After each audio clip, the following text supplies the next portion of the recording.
جناب عبدالرؤوف صاحب جدہ، السلام علیکم۔ ہم آپ کے ممنون ہیں کہ آپ نے ہماری ویب سائٹ اہلسنت.net پر یاد فرمایا۔ ہمیں امید ہے کہ آپ اپنے اہل خانہ ساتھ خیریت کے ہوں گے۔ آپ نے 2 سوال کیے۔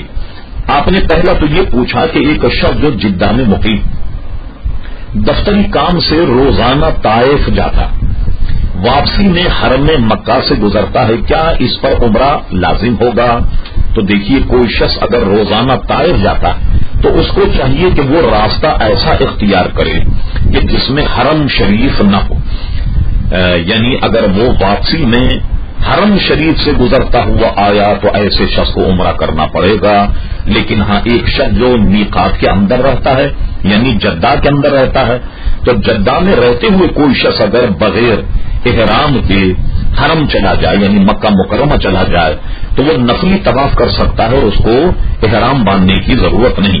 اس کی وجہ ہے کہ جدہ ہل میں ہے، اور ہل میں رہتے ہوئے کوئی شخص جدہ میں رہتے ہوئے بغیر احرام کے وہ گویا مکہ مکرمہ جو ہے وہ جا سکتا۔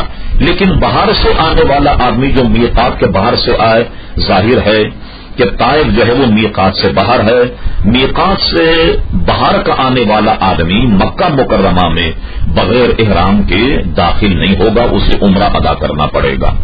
شکریہ۔